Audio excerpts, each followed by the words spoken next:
நம்பிக்கை நம்பிக்கை நம்பிக்கை நம்பிக்கை இல்லாமல் நாளை இல்லை.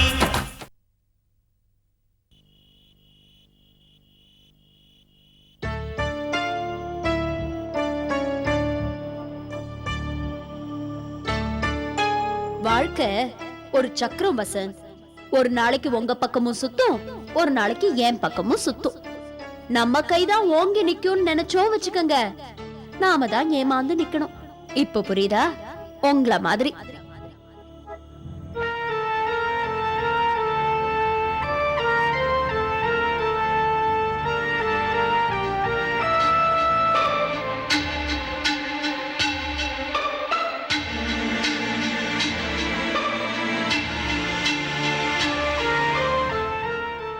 நீயும் சிந்தாமணியும் சேர்ந்து செஞ்ச கொடுமைகள் இன்னும் என் மனசுல ஒட்டிக்கிட்டு இருக்கே வசந்த். அதை விட ஒண்ணும் இது பெரிய கொடுமை இல்ல. இன்னும் அடுத்தடுத்து நிறைய அதிர்ச்சிகள் உங்களுக்காக காத்துக்கிட்டு இருக்கு. சந்திக்க தயாரா இருங்க.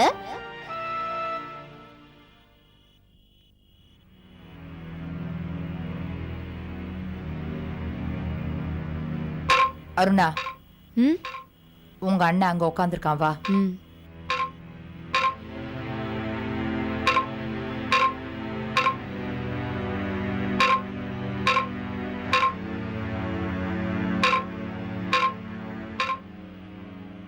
வசந்த், ஏன்பா பண்ணில உட்காந்துருக்க? உள்ள வா. இருக்கட்டும்மா, இப்ப உள்ள வந்து படுத்தாலும் தூக்கம் வராது. என்னாச்சுப்பா உனக்கு? நானும் நீ வந்ததுலேருந்து பார்த்துட்டு இருக்கேன், ரொம்ப சோர்வாவே இருக்க. எந்த பிரச்சனையா இருந்தாலும் என்கிட்ட சொல்லு. மறைக்கணும்னு இல்லம்மா, இந்த விஷயம் உனக்கு தெரிய வந்தா உன் மனசு சங்கடப்படும். இதெல்லாம் என் கூட இருந்துட்டு போகட்டுமே தான். அண்ணா, நம்ம குடும்பத்திலே தொழிலே ஏதாவது பிரச்சனை இருந்தா அதை நீங்களே தலையில போட்டு சுமக்க வேண்டாம். நாங்களும் இருக்கோம். நீங்க ஒருத்தரே கடந்து தவிக்க வேண்டாம். உங்களுக்கு ஏதாவது பிரச்சனை இருந்தா சொல்லுங்க, மம்மி அதை சால்வ் பண்ணுவாங்க. நம்ம கம்பெனி அடமானத்தில் இருக்கிறதா கம்பெனி கேட்லயே நோட்டீஸ் ஒட்டிட்டாங்க. அப்படியா? யாருக்கு அந்த காரியத்தை பண்ணது? பொதுவா கோர்ட்ல இருந்து ஆக்ஷன் எடுத்தாதானே அப்படி ஒட்டுவாங்க. நம்ம ஃபைனான்சியர் அக்ரிமெண்ட்டை நந்தினி பேருக்கு மாத்திருக்காரு. அந்த ஃபைனான்சியர் பண்ணிருக்க மாட்டா. நந்தினி அந்த ஆளை தேடி பிடிச்சு அக்ரிமெண்ட் அவ பேர்ல மாத்திருப்பா. அவதான் உன்னை பழி வாங்க துடிச்சிட்டு இருக்காளே. நந்தினி கையில இருந்து எப்படியாவது நம்ம கம்பெனியை மீட்டணுமா? அதுதான் என் முன்னாடி இருக்கிற ஒரே பிரச்சனை. இப்ப என்னப்பா பண்ண போற? நம்ம சொத்துக்களை ஏதாவது ஒண்ணு வித்துதான் அந்த 60 லட்ச ரூபா கடன் அடைக்கணும். அது போக அந்த 10 லட்ச ரூபா அதுக்கான வட்டி வேற. நானும் அருணாவும் அன்னைக்கே எதை வேணாலும் விற்க சொல்லிட்டோமே. உனக்கு ஒரு கஷ்டம்னா நாங்க சும்மா இருப்போம் நினைச்சிட்டு இருக்கியா? இல்லம்மா, உங்க 2 பேர் பேர்ல இருக்கிற எந்த சொத்தையும் விற்கிறதுக்கு எனக்கு மனசு வராது. அதனால என் பேர்ல இருக்கிற நம்ம டெக்ஸ்டைல் மில்லை வித்துடலான்னு பாக்குறேன். டெக்ஸ்டைல் மில்லையா? நிறைய வருமானம் வரக்கூடிய கம்பெனியாச்சே, அதையே விற்க போற? இப்ப வருமானத்தோட தன்மானம் தான் முக்கியம். எப்படா நம்ம கம்பெனியை கொத்திட்டு போலான்னு நந்தினி கண்ணில் வழக்கணி விட்டுட்டு காத்துட்டு இருக்கா. அவளுக்கு நம்ம இடம் கொடுக்க கூடாதுமா. நம்ம டெக்ஸ்டைல் மில்லை வித்து அந்த கடனை அடைச்சிட்டு புது பிசினஸ் ஏதாவது ஆரம்பிக்கிறேன். எந்த பிசினஸ் ஆரம்பிச்சாலும் நீ நிச்சயமா ஜெயிப்ப வசந்த். டெக்ஸ்டைல் யூனிட்டை வித்து நந்தினிக்கு சேர வேண்டிய பணத்தை அவ மூஞ்சில தூக்கி வீசு. சரிம்மா, அதுக்கான ஏற்பாடெல்லாம் நான் நாளைக்கே பண்றேன். உன் கூட பேசினதுல இருந்து மனசு ரொம்ப தெளிவா இருக்கு. வா உள்ள போலாம்.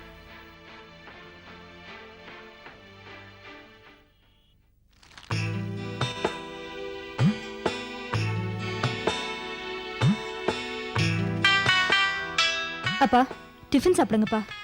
இல்லம்மா, எனக்கு வேண்டாம்மா. ஏன்பா? இன்னைக்கு ஒன்றும் விரத நாள் இல்லையே. எனக்கு பசிக்கலம்மா. அப்பா, இப்படி சாப்பிடாம இருந்திருந்ததா நீங்க உங்க உடம்ப கெடுத்து வச்சிட்டு இருக்கீங்க. ஜெயந்தி, எனக்கு மனசே சரியில்லைம்மா. மாப்பிள்ளை ஏதோ பிரச்சனையில் இருக்கார். இந்த நேரத்தில் நான் அவர் கூட இல்லையம்மா. அவர் தனியா இருந்து கஷ்டப்படுறாரு. நீங்க விரும்பினா அவர் கூட போய் இருக்கலாமேப்பா. அது சரியா வராதுமா. சிந்தாமணி அம்மாவோட பார்வையில படக்கூடாதுன்னு தான் நம்ம இங்க ஒதுங்கி இருக்கோம். இப்ப போய் அந்த கம்பெனியில் நான் சேர்ந்தேன்னு வச்சுக்க, அது அந்த அம்மாவுக்கு பிடிக்காது. உனக்கும் மாப்பிள்ளைக்கும் உள்ள உறவை வேறோட அறுத்தறிய கூட தயங்க மாட்டாங்க. அதுக்கு தான் நான் பட்டும் படாம ஒதுங்கியே இருக்கேன். வாங்க மாப்பிள்ள, வாங்க வாங்க உட்காருங்க. முதல்ல நீங்க உட்காருங்க. நான் போய் உங்களுக்கு காஃபி எடுத்துட்டு வரேன். வேண்டாம் ஜெயந்தி, நான் முக்கியமா உங்ககிட்ட பேச தான் வந்தேன். பேசிட்டு உடனே போகணும். நீங்க உட்காருங்க. இந்த விஷயம் உங்களுக்கும் தெரியணும். ராமையா, இப்போ நமக்கு சில கடன்கள் இருக்கு. நிம்மதியை பறி கொடுத்துட்டு சொத்தை வச்சுட்டு அழறதை விட ஏதாவது ஒரு ப்ராப்பர்ட்டியை வித்துட்டு இருக்கிற கடனை அடைச்சிடலான்னு பார்க்குறேன். செய்யுங்க மாப்பிள்ள, அதுதான் எனக்கும் நல்லதுன்னு படுது. ஜெயந்தி, நம்ம டெக்ஸ்டைல் யூனிட்டை வித்துலான்னு முடிவு பண்ணியிருக்கேன். இதில் உன்னோட விருப்பம் என்ன? இதுல என் விருப்பத்துக்கு என்னங்க இருக்கு? அப்படி இல்லை ஜெயந்தி, நீங்க என்னோட மனைவி. முக்கியமான சில முடிவுகளை நான் உன்னை கேட்டு தான் எடுத்தாகணும். உங்களுக்கு என்னென்ன சொத்து இருக்குன்னே எனக்கு சரியா தெரியாது. அதை நான் தெரிஞ்சுக்கவோ விரும்பல. நீங்க நல்லா இருந்தா எனக்கு அதுவே போதும். ராமையா, உங்களுக்கு என்னை பத்தி நல்லாவே தெரியும். நான் கம்பெனியில் பொறுப்பெடுத்து 5வது வருஷத்துல இந்த டெக்ஸ்டைல் யூனிட்டை வாங்கினேன். ஆக்சுவலா நானே சம்பாதிச்சு அந்த லாபத்தில் வாங்கின யூனிட் இது. அதையும் கைவிட்டு போறது எனக்கே வருத்தமா தான் இருக்கு. இருந்தாலும் இப்ப இருக்கிற நிலைமையில இதை விற்கிறத தவிர எனக்கு வேற வழியே தெரியல. கவலைப்படாதீங்க மாப்பிள்ள, அந்த டெக்ஸ்டைல் மில் உங்க கையை விட்டு போனாலும் அதே மாதிரி 1000 மில் வாங்கக்கூடிய சக்தி உங்ககிட்ட இருக்கு.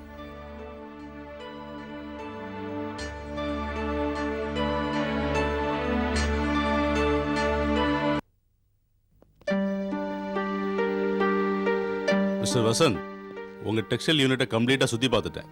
எனக்கு முழு திருப்தி. Thank you mister Jain. எனக்கு சூரத்துல நிறைய மில்ஸ் இருக்கு. இருந்தாலும் இந்த ஊர்ல ஒரு டெக்ஸ்டைல் மில் வாங்கணும்னு எனக்கு ஒரு ஆசை. கம்பெனி நல்ல லாபத்தில் தான் போயிட்டு இருக்கு. எனக்கு வேற சில ப்ராப்ளம்ஸ், மேன் பவரும் கிடைக்கல. அதான் விற்கலான்னு முடிவு பண்ணிட்டேன். உங்க டேர்ம்ஸ் அண்ட் கண்டிஷன்ஸ் எனக்கு ஓகே. 10 லட்சம் ரூபாய்க்கு டிடி எடுத்துட்டு வந்திருக்கிறேன், வாங்கிக்கோங்க. இப்போ என்ன அவசரம் மிஸ்டர் ஜெயின்? முழுசா கொடுக்கும்போது முடிச்சுக்கலாமே. நீங்க இது அட்வான்ஸா வாங்கிக்கிட்டா எனக்கு ஒரு கமிட்மெண்ட் ஆயிடும். நான் வாக்கு கொடுத்தா கொடுத்தது தான், வார்த்தை மீற மாட்டேன். இந்த டெக்ஸ்டைல் மில் உங்களுக்கு தான். இல்ல மிஸ்டர் வசந்த், இன்னைக்கு நாள் நல்லா இருக்கு, அவசியம் வாங்கிக்கோங்க. கூடிய சீக்கிரம் ரெஜிஸ்ட்ரேஷன் வச்சுக்கலாம். நான் எந்த பிஸ்னஸ் ஆரம்பிச்சாலும் அம்மா கையால் ஆரம்பிக்கிறது எனக்கு பழக்கம். இந்த அட்வான்ஸை அம்மா கையில் கொடுத்துருங்களேன். மத்தியானத்துக்கு மேலே வந்தீங்கன்னா அம்மாவும் வீட்டில் தான் இருப்பாங்க. நீங்களே வாங்கிக்கோங்க மிஸ்டர் வசந்த். புது பிசினஸ் ஆரம்பிக்கிறதா இருந்தா பரவாயில்ல, இது இருக்கிற பிசினஸ் விற்கிறது தானே. இதுல என்ன அம்மா சென்டிமெண்ட் வேண்டி இருக்கு? இந்தாங்க வாங்கிக்கோங்க.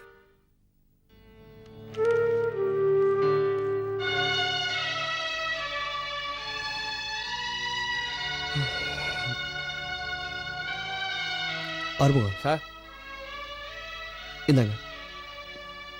நம்ம டெக்ஸ்டைல் மில் சம்மந்தப்பட்ட டாக்குமெண்ட்ஸ்லாம் செக் பண்ணி வைங்க. கூடிய சீக்கிரம் நம்ம கைவிட்டு போக போகுது.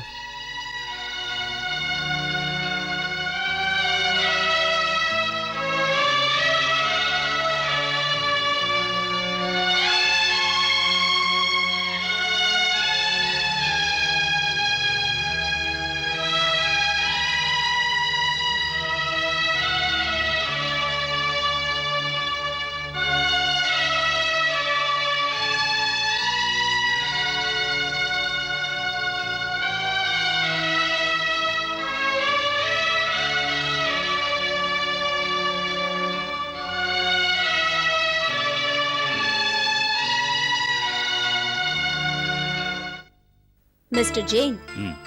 சிந்தாமணி குரூப் ஆஃப் கம்பெனிஸ் இப்ப மூழ்கிக்கிட்டு இருக்கு. ம். இந்த நேரத்துல போய் அவங்க டெக்ஸ்டைல் யூனிட்டை வாங்க வந்திருக்கீங்களே, இத பாருங்க. இது என்ன தெரியுமா? சிந்தாமணி குரூப் ஆஃப் கம்பெனிஸோட முக்கியமான கம்பெனி 60 லட்சம் ரூபாய்க்கு எங்க கிட்ட அடமானத்துல இருக்கு. அது மட்டும் இல்ல, ஆஃப்டர் ஆல் ஒரு 10 லட்சம் ரூபாய் செக்க அவங்களால பாஸ் பண்ண முடியல. பேங்க்ல இருந்து ரிட்டர்ன் ஆன செக்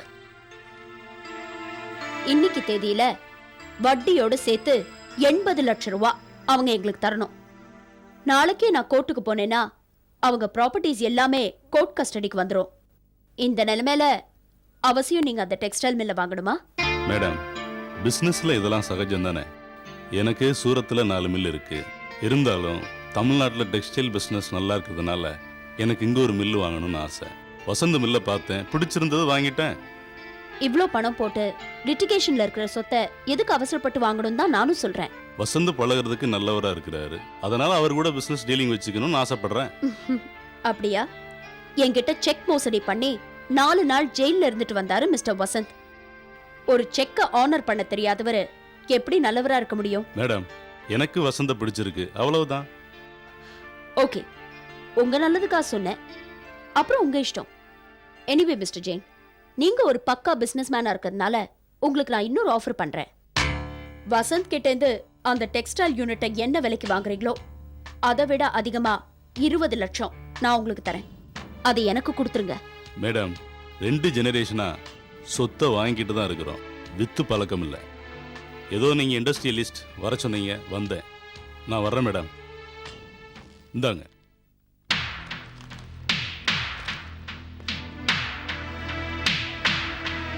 ஏன் மேடம், எவ்வளோ கம்பெனி இருக்கும்போது அந்த டெக்ஸ்டைல் யூனிட் மட்டும் எதுக்காக 20 லட்சம் ரூபாய் அதிகமாக கொடுத்து வாங்க போறேன்னு சொல்றீங்க? மிஸ்டர் ஜெயின் அந்த டெக்ஸ்டைல் யூனிட்டை வாங்கிட்டா அப்புறம் வசந்த் கையில பணம் வந்துடும். பணம் வந்துட்டா நம்ம கடன் 70 லட்சம் ரூபாய வட்டியோட செட்டில் பண்ணிடுவாங்க. அப்படி செட்டில் பண்ணா நல்லது தானே மேடம்? இல்ல மிஸ்டர் ஜெயராம், வசந்த் அந்த கடனை செட்டில் பண்ண கூடாது. அப்படி செட்டில் பண்ணிட்டா சிந்தாமணி கம்பெனியை நான் வாங்கணுங்கிற என்னோட லட்சியம் அடிபட்டு போயிடும். சிந்தாமணி குரூப் ஆஃப் கம்பெனிஸ்ங்கிற போர்டை இறக்கி ராம் கோபால் இண்டஸ்ட்ரீஸ்ங்கிற போர்டை மாட்டணும். அந்த சிந்தாமணியை பார்த்து இந்த ஊரே சிரிக்கணும். மிஸ்டர் ஜெயராம். சொல்லுங்க மேடம். மிஸ்டர் ஜெயின் அந்த யூனிட்டை வாங்க கூடாது. அவர் 10 லட்சம் ரூபாய் அட்வான்ஸ் வர கொடுத்துருக்காரு மேடம். கொடுக்கட்டுமே, ஐ டோன்ட் கேர். இத பாருங்க, இந்த விஷயத்தை நாம வெளியே இருந்து டீல் பண்றதை விட அவங்க கம்பெனி ஆள் ஒருத்தர் மூலமா டீல் பண்ணா பெட்டரா இருக்கும். எப்படி மேடம் முடியும்? சொல்றேன். வசந்தோட கம்பெனில ஒர்க் பண்ற முக்கியமான ஸ்டாஃபோட லிஸ்ட் எனக்கு வேணும். முக்கியமான பதவியில யார் யார் இருக்காங்கங்கிற இன்ஃபர்மேஷனை எனக்கு எப்படியாவது கலெக்ட் பண்ணி கொடுங்க. மீதிய நான் டீல் பண்ணிக்கிறேன். வசந்த் ஆஃபீஸில் ஒர்க் பண்ணுற எல்லா ஸ்டாஃப்ஸும் அவங்களுக்கு ரொம்ப சின்சியராக இருக்காங்க மேடம். அவங்களுக்கு எதிராக வேலை செய்ய யாரும் கிடைக்க மாட்டாங்க போல இருக்கே. எல்லா கூட்டத்திலையும் ஒரு கருப்பாடு நிச்சயமா இருக்கும். அது யாருன்னு நாம தான் கண்டுபிடிக்கணும். கண்டுபிடிக்கிறேன்.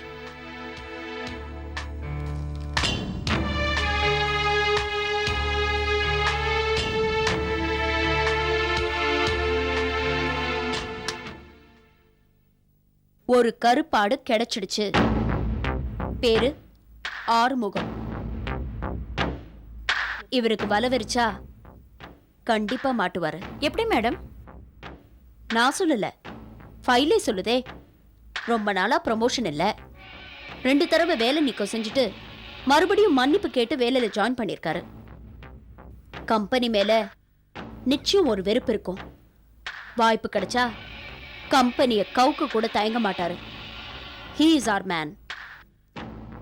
நான் ஆறுமுகத்தை பார்க்கணும். ஏற்பாடு பண்ணுங்க. Okay madam.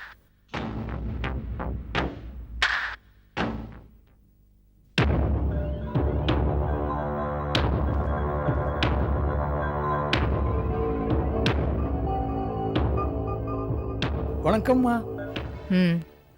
என்ன ஆறுமுகம், இந்த நேரத்துல வீட்டுக்கு வந்திருக்கீங்க? ஆஃபீஸ்க்கு போகல? அம்மா, என் பொண்ணு கல்யாண விஷயமா உங்ககிட்ட சொல்லியிருந்தேனம்மா. என்ன சொன்ன? எனக்கு ஞாபகம் இல்லையே. என்னம்மா எப்படி சொல்லிட்டீங்க? என் பொண்ணுக்கு கல்யாணம் பேசி முடிவு பண்ணியிருக்கேன். அதுக்கு பணம் வேணும்னு உங்ககிட்ட கேட்டிருந்தேன். தேவைப்படும் போது கேளு, தர்றேன்னு சொன்னீங்களம்மா. அப்படியா? ஆ. இந்த நேரத்துல என்னால தர முடியாது ஆறுமுகம். என்னம்மா இது, கல்யாண நெருக்கத்தில் வந்து இப்படி சொல்றீங்களே? உங்களை நம்பித்தானே என் பொண்ணு கல்யாணத்தை ஃபிக்ஸ் பண்ணியிருக்கேன். மம்மி சீக்கிரமா வாங்க, எனக்கு டைம் ஆகுது. கொஞ்சம் இருங்க சின்னம்மா. இப்போ என் பொண்ணு கல்யாணம் நடக்கிறதும் நடக்காததும் அம்மா கையில் தான் இருக்கு. என் கையில விரல் தான் இருக்கு. எல்லாருக்கும் சொல்ற பதில் எனக்கும் சொல்லாதீங்கம்மா. உங்களுக்கு நான் எவ்வளவோ செஞ்சிருக்கேன். சின்ன முதலாளிக்கு தெரிஞ்சு பாதி, தெரியாம பாதி. இப்ப என்கிட்ட பணம் இல்ல ஆறுமுகம். கம்பெனிக்கு 70 லட்சம் ரூபாய் கடன்ல இருக்கு. அதனாலதான் இருக்கிற டெக்ஸ்டைல் மில்லையும் விற்கிறதுக்கு ஏற்பாடு பண்ணிருக்கேன். இருக்கட்டுமாம்மா, ஆனா என் பொண்ணு கல்யாணம் முக்கியமான விஷயமாச்சே. உங்களுக்கு லாபத்துல நஷ்டம் அவ்வளவுதான். ஆனா இது என் பொண்ணோட வாழ்க்கையாச்சே. என்னை கைவிட்டுறாதீங்கம்மா. என் பொண்ணு வாழ்க்கையை எப்படி போகுமோ நான் பயந்துட்டு இருக்கேன். உன் பொண்ணு வாழ்க்கை எப்படி போனா எனக்கு என்ன? அம்மா, என்னை பார்த்தா கோமாளியாட்டம் இருக்கேன்னு இலக்காரமா பேசாதீங்க. எனக்கும் இதயம் இருக்கு. என் பொண்ணுக்கு கல்யாணம் நடக்கணுங்கிற பொறுப்பு எனக்கும் இருக்கு. ஆறுமுகம், இப்ப பணம் எல்லாம் ஒண்ணும் கிடையாது. உன்னால என்ன பண்ண முடியுமோ பண்ணிக்கோ, போ. சிந்தாமணி, நீ வெறும் பந்தாமணிங்கிறத எங்கிட்டே காட்டிட்டே இல்ல. ஆட்டை கடிச்சு மாட்டை கடிச்சு மனுஷனை கடிக்கிற மாதிரி கடைசியில என்னையே கடிச்சிட்ட. இன்னையிலிருந்து நான் செய்ய போற வேலையை பார். சகுனி சாணக்கியனும் என்கிட்ட பிச்சை வாங்கணும், பிச்சை.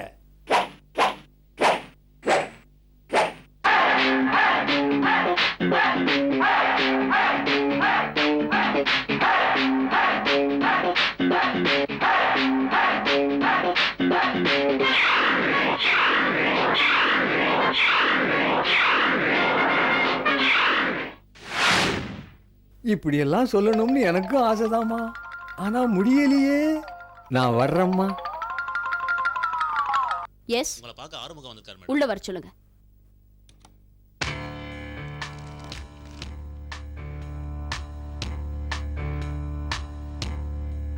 எக்ஸ்கியூஸ் மீ மேடம், ஆறுமுகம் வந்துட்டாரு. வணக்கம் மேடம். வாங்க ஆறுமுகம். ஆமா, நீங்க மட்டும் தனியா வந்திருக்கீங்களா? கூட போட்டோகிராஃபர்ஸ் யாரையும் கூட்டிட்டு வரல? மேடம் இன்னும் பழசெல்லாம் மறக்கல போல் இருக்கு. எப்படி மறக்க முடியும் ஆறுமுகம்? செஞ்ச கொடுமைகள் ஒன்னா ரெண்டா? என்ன தப்பா நினைக்காதீங்க மேடம். நான் அந்த சிந்தாமணி அம்மா கிட்ட கை நீட்டி சம்பளம் வாங்குறவன். அவங்க சொல்ற வேலையே ஏன் என்னன்னு கேட்காமலே செய்யறதாங்க என் வேலை. பயப்படாதீங்க, நான் உங்களை எதுவும் செய்ய மாட்டேன். எய்தவங்க இருக்கும்போது அம்ப கோச்சுக்கிட்டு என்ன பிரயோஜனம்? நீங்க என்ன பண்ணுவீங்க? சம்பளம் கொடுத்தவங்களுக்கு உண்மையா உழைச்சிருக்கீங்க, அவ்வளவுதான். மேடம், அப்படி இருந்து என்ன பிரயோஜனம்? என் பொண்ணுக்கு ரொம்ப நாளா கல்யாணம் ஆகாமலே இருந்தது. கடைசியில் ஒரு நல்ல இடம் கிடைச்சிது. அந்த கல்யாணத்துக்காக சிந்தாமணி அம்மா கிட்ட 50,000 ரூபாய் கடன் கேட்டிருந்தேன். தர்றேன்னு சொன்னாங்க. கடைசி நேரத்தில் பணம் தரமாட்டேன்னு சொல்லிட்டாங்க. என் பொண்ணு கல்யாணம் நடக்காம போயிருமோன்னு எனக்கு பயமா இருக்குமா. அம்மா, அந்த சிந்தாமணி அம்மா கூட சேர்ந்து நான் ரொம்ப பேரை கண்கலங்க வச்சிருக்கேன். கடைசியில் என்னையே கண்கலங்க வச்சுட்டா அந்த சிந்தாமணி. சாம்ராஜ்யத்துக்கு வந்ததுக்கு அப்புறம் யாரும் கண்கலங்க கூடாது. உங்க பொண்ணு கல்யாணத்துக்கு வேண்டிய 1,00,000 ரூபாய நான் தரேன். உங்க பொண்ணு கல்யாணத்தை ஜாம் ஜாம்னு நடத்துங்க. அந்த சிந்தாமணி அம்மாவுக்கு நான் எவ்வளவு வேலையெல்லாம் செஞ்சிருக்கேன். அவங்க செஞ்ச பாவத்துல நானும் பங்கெடுத்திருக்கேன். ஆனா உங்களுக்கு நான் எதுவுமே செய்யலையேம்மா. ஆறுமுகம், உழைக்கிறவங்களோட வேர்வை காயறதுக்கு முன்னாலேயே ஊதியத்தை கொடுக்கணும்னு சொல்லியிருக்காரு நபிகள் நாயகம். ஆனா நான் எப்படி தெரியுமா? உழைக்கிறதுக்கு முன்னாலேயே கூலியை கொடுத்து பழக்கப்பட்டவ. இந்தாங்க, இதுல 1,00,000 ரூபாய் பணம் இருக்கு. உங்க பொண்ணு கல்யாண ஏற்பாடு கவனிங்க. எதுக்குமா இவ்வளவு பணம்? உங்க சர்வீஸ் எங்களுக்கு தேவை. சரிம்மா, நான் இன்னைக்கே சிந்தாமணி கம்பெனியில வேலையை ராஜினாமா பண்ணிட்டு நேரம் இங்க வந்து ஜாயின் பண்ணிடுறேன். என்னைக்கு வரணும்னு சொல்லுங்கம்மா. வேலையை விட வேண்டாம், விசுவாசத்தை மட்டும் விட்டா போதும். என்ன மேடம் சொல்றீங்க? சிந்தாமணி கிட்டேயே வேலைக்கு இருந்து அப்பப்போ அங்க நடக்கிற விஷயங்களை எனக்கு சொல்றீங்க. இத்தனை நாள் சிந்தாமணி கிட்ட அந்த வேலையை தானே செஞ்சுக்கிட்டு இருந்தேன் மேடம். நன்றி கட்டங்களுக்கு செய்யறதை விட உங்க மாதிரி நல்லவங்களுக்கு செய்யறதுல தப்பே இல்லை மேடம். இன்னையிலிருந்து நான் உங்க ஆள். தேங்க்யூ. இப்போ நான் என்ன செய்யணும் மேடம்? இப்போதைக்கு உங்க பொண்ணு கல்யாணத்தை நல்லபடியா நடத்துங்க. நீங்க தேவைப்படும் போது நானே உங்களை கூப்பிட்டு அனுப்புறேன். அதுவும் சிந்தாமணி உங்களுக்கு கொடுத்த செல்போன்லயே உங்களை காண்டாக்ட் பண்றேன். ஓகே மேடம், நான் வரேன் மேடம். மேடம், ஆறுமுகத்தை வாட்ச் பண்ணலாமா? இப்போதைக்கு வேண்டாம். இப்போதானே பிஸ்கெட் போட்டிருக்கோம். இது நன்றி உள்ள நாயா இல்ல நம்மளை கடிக்க வந்த நாயான்னு போக போக பார்க்கலாம். Okay madam, thank you.